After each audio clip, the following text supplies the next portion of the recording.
আসসালামু আলাইকুম সবাইকে, welcome to my page cooking and baking. কেকটা হাইট কেক 1 পাউন্ডের কেক ডেকোরেশন করে দেখাবো আপনাদেরকে। হাইট কেকের জন্য আমি 3 লেয়ারে কাটিং করেছি। প্রথম লেয়ারে সুগার সিরাপ দিয়ে অল্প একটু ক্রিম দিয়েছি এবং দ্বিতীয় লেয়ারটা বসিয়ে দিয়েছি। সামান্য একটু পুড়ে গিয়েছিল, ওইটা আমি কেটে ফেলে দিয়েছি যাতে তিতা ভাব না লাগে। এবার থার্ড লেয়ারটা বসিয়ে আমি আবার সুগার সিরাপ দিয়ে একটু একটু করে ক্রিম লাগিয়ে আমি ক্রাম কোট করে নিচ্ছি। এবার আমি একটা পাইপিং ব্যাগের সাহায্যে ঘুরিয়ে ঘুরিয়ে চতুর্দিকে কেকের পাশে লাগিয়ে দিচ্ছি। এভাবে করলে ফিনিশিংটা ভালো আসে। আমি আগের ভিডিওতেও বলেছি এই ধরনের করলে ফিনিশিং খুব ভালো আসে। এবার আমি প্যালেট নাইফ দিয়ে এটাকে ফিনিশিং দিয়ে দিব। উপরে কিছু ক্রিম দিয়ে দিচ্ছি। ক্রিম দিয়ে এটাকে সমানভাবে আমি প্যালেট নাইফ দিয়ে কেকটাকে সমান করে নেব।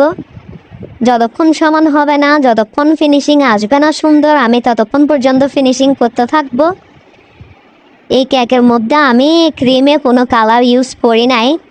আমি সামান্য একটু কালার নাইফের মধ্যে লাগিয়ে পুরা কেকের মধ্যে লাগিয়ে দিয়েছি। এভাবে করলে কেকের শেডটাও সুন্দর আসে।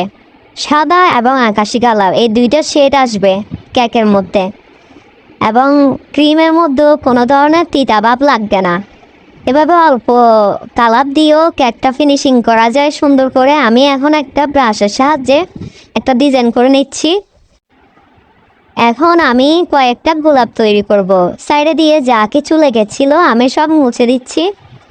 এখন আমি একটা রোজ নোজল দিয়ে, যেটা মোটা অংশ এটা নিচের দিকে থাকবে, যেটা চিকন অংশ এটা উপরের দিকে থাকবে।